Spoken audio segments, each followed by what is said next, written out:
The day I ruined a $6,000 suit was the day my entire life changed, and honestly, I still can't decide if I should be grateful or terrified. I was running late, which for me meant I was running on time. The Crumb & Co. Morning Rush didn't care about your feelings, your sleep schedule, or the fact that the walk-in refrigerator had been making a sound like a dying animal for the past 3 days. 7 a.m. hit and the line was already out the door. Regulars in peacoats, construction guys in steel toes, a couple of NYU students who looked like they hadn't slept since orientation. My bakery wasn't fancy. It wasn't trying to be. We had 15 tables, mismatched chairs, and a chalkboard menu I rewrote every morning in handwriting my sister called aggressively cheerful. It smelled like brown butter and vanilla, and the ghost of every good morning I'd ever had. I'd been running Crumb & Co. for 4 years by then. Took over from Mrs. Alderman when she retired and couldn't find anyone else crazy enough to pay Manhattan rent for a bakery that maxed out at $7 pastries. I was 28. I had $11,000 in savings, a small business administration loan, and absolutely zero business sense. What I had instead was my grandmother's recipes, a second-hand KitchenAid, and a stubbornness that my mother called a personality flaw, and I preferred to call a survival strategy. The morning it happened, I was carrying a full hotel pan of fresh croissants from the back kitchen to the display case. Hot pan, oven mitts, tunnel vision, the usual. I came around the corner at exactly the wrong moment and walked directly into a wall, except the wall was wearing a suit. The pan tilted, a croissant slid, a little cascade of buttery, flaky disaster landed right on the left lapel of what I would later learn was a Brioni jacket, the kind of jacket that costs more than my monthly payroll. I looked up. He was tall, not in an approachable way, in the way that made you feel like you were standing at the base of something that hadn't decided yet whether to bother acknowledging you. Dark hair, jaw like it had been built by someone with a grudge, and a scar, thin and pale, cutting through his left eyebrow. And yes, I know, but I'll get to that. His eyes dropped to the ruined lapel, then back to me. I should have panicked. I should have apologized in the breathless, falling over herself way that you do when you've just destroyed something worth more than your car. Instead, and I genuinely cannot explain this, I said, "It actually brings out the color of the suit." Silence. One of my regulars, Mr. Patterson, actually stopped chewing his scone to watch. The man looked at me for a long moment. Not angry, exactly. More like he was encountering something he didn't have a category for yet. Then, very slowly, the corner of his mouth moved. Not a smile. Something smaller. A concession. "I'm going to need a cloth," he said. His name, I found out 10 minutes later when he handed me a business card while my coworker Bree was dabbing at his jacket with a damp towel, was Colt Mercer. No title on the card. Just a name, a phone number, and the name of a company. Mercer Holdings, LLC. I didn't know what Mercer Holdings was. I Googled it that night on my phone while eating leftover focaccia over my kitchen sink, and I sat down on the floor. Mercer Holdings owned 12 properties in Lower Manhattan. They were in the middle of a $400 million redevelopment deal in the Soho corridor. Colt Mercer was 34 years old, had been named to Forbes 30 Under 30 when he was 26, and was the kind of man who showed up in the business section of the Times. Not because he sought press, but because what he did was too large to ignore. And he'd been standing in my tiny, flour-dusted, croissant-smelling bakery at 7:15 in the morning. I thought about that for exactly as long as it took me to finish the focaccia. Then I went to bed because I had to be up at 4:30. He came back on Thursday. Not at rush hour. It was around 9, the lull between the morning crowd and the lunch people, when I usually got 20 minutes to sit down with a coffee and the crossword and lie to myself that I was relaxing. He came in, stood at the counter, and looked at the chalkboard menu for a long moment. "What's the brown butter cardamom thing?" he said. "Financier," I said. "French tea cake. It's dense, not sweet, more nutty. I'll try it." I plated it myself, brought it over to the table he'd taken. The one by the window, the one with the wobbly leg that I kept forgetting to fix. "Table rocks a little," I said. "Sorry, I can move you." "It's fine." He took a bite, said nothing for a moment. Then, "This is very good." "I know," I said, and went back behind the counter. He left a $20 tip on a $4 pastry and was gone before I could say anything about it. The third time he came in, I brought his coffee without being asked. Black, which I'd noticed the first time and filed away without meaning to, and he looked up from whatever he was reading on his phone with something like surprise. "You remembered," he said. "I remember everything," I told him. "It's annoying." "For who?" "Mostly me." He laughed. Actually laughed. Short and quiet, like it had surprised him too. He told me later it was the most unexpected thing anyone had said to him in months, and that most people around him had gotten very good at saying only things he wanted to hear. His name, I started calling him, was Mr. Mercer, because that felt right for a man in a jacket that cost more than my loan payments. He called me Baker, like it was a proper noun, like it was mine. I didn't correct him. He started coming in almost every morning, always around 9, always the wobbly table by the window, always something from the specials board. He had opinions about pastry, unexpected, specific opinions. The kind you develop from actually eating things and paying attention. He thought croissants in America were almost universally underbaked. He was right, and I told him so. And he looked at me like I was the first honest thing he'd encountered in weeks. I started saving him a brown butter financier. I told myself it was good business practice to recognize your regulars. I told myself that 3 days before the envelope arrived. It was a Tuesday in November, slipped under the front door before I got in at 5 a.m., Crum & Co. On the outside in neat block letters, not a personal address. Inside was a single page on legal letterhead. Mercer Holdings was in discussions to acquire the building at our address. Current tenants would be notified per the terms of their leases. A representative would be in contact. I sat on the flour sack by the back door and read it 4 times. 15 months left on my lease. The renewal option I'd negotiated with my landlord. The one that was supposed to give me another 5 years was contingent on the building staying under private ownership. A corporate acquisition would void it. I'd built this place from nothing. I'd sanded those chairs myself. I'd spent 3 weeks perfecting the lamination on those croissants. I had a regular who came in every morning and called me Baker, and I'd started looking forward to it in a way I didn't examine too closely. And now the person responsible for dismantling all of it was the same man who sat at my wobbly table and said my financiers were the best thing he'd eaten in New York. I put the letter in my apron pocket. I opened the bakery. I made the coffee and chalked the specials board and smiled at Mr. Patterson and didn't say a word. At 9 o'clock, the bell above the door rang.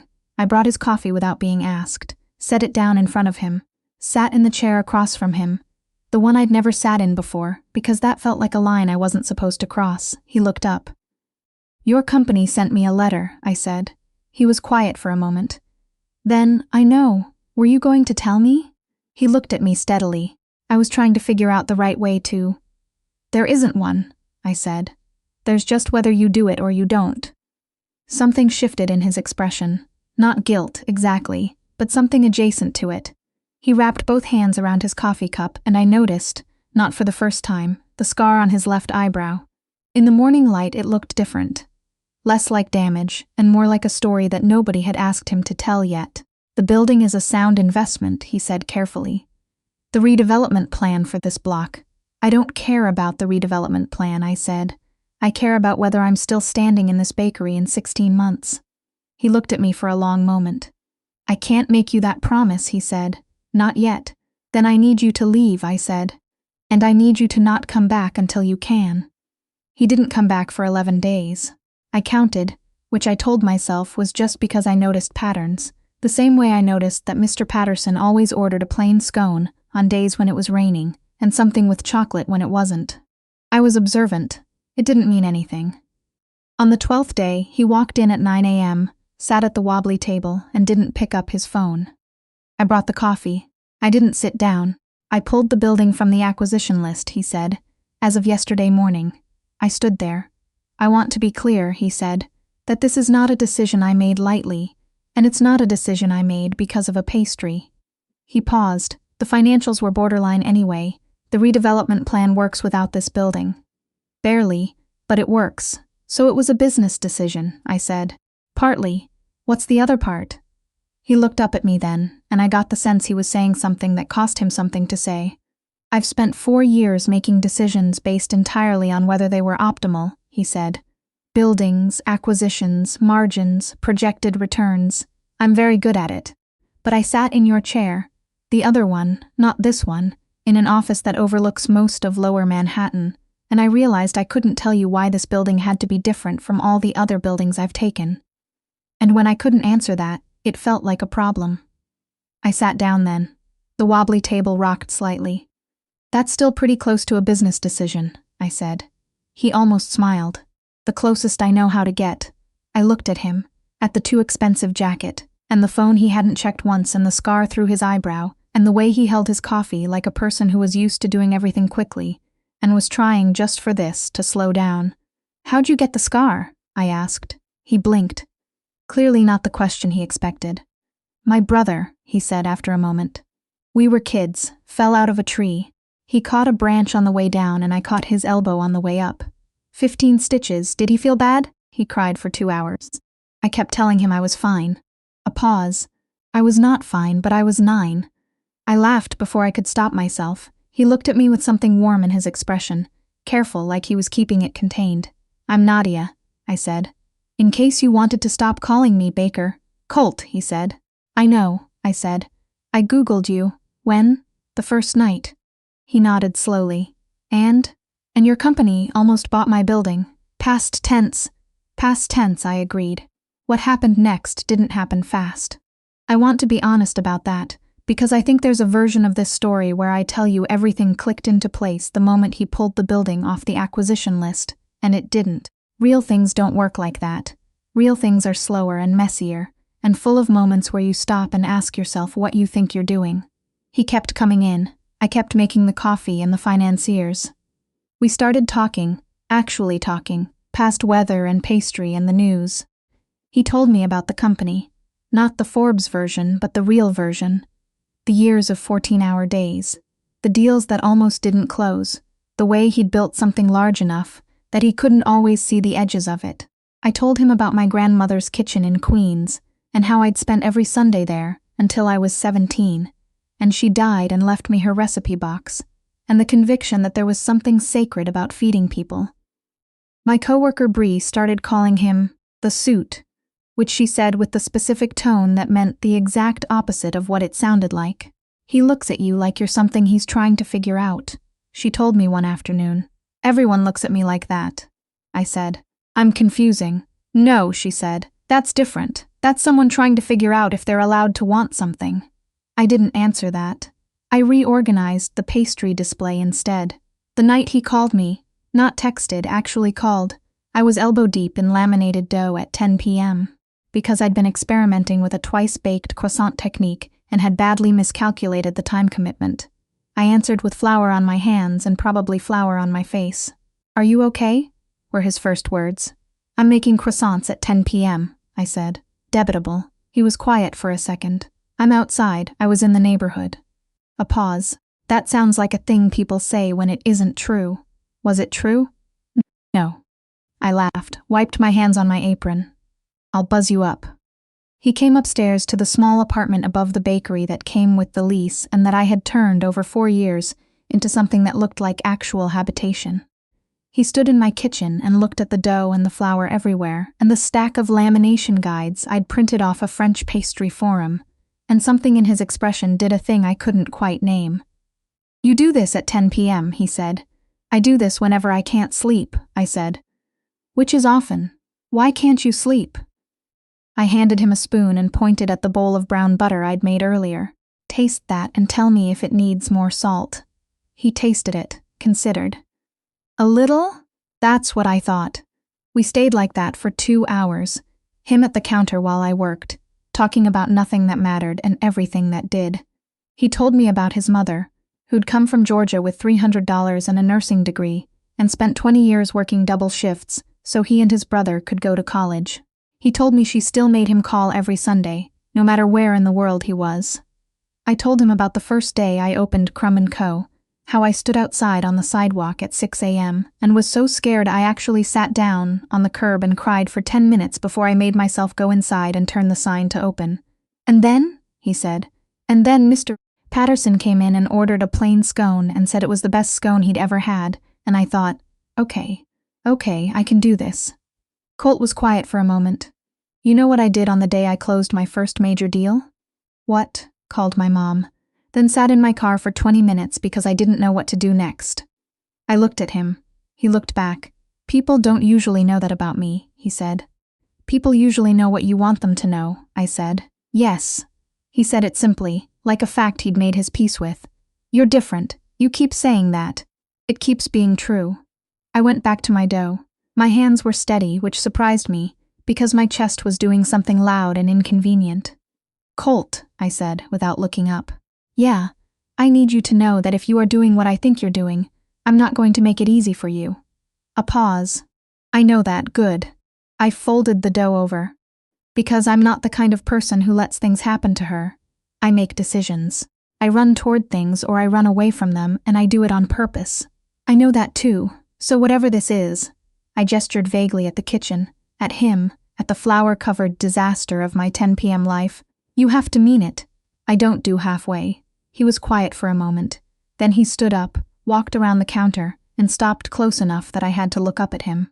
He reached out and very carefully brushed a streak of flour off my cheekbone with his thumb. I mean it, he said, simply, like a man who hadn't gotten to say something simple and true in a very long time.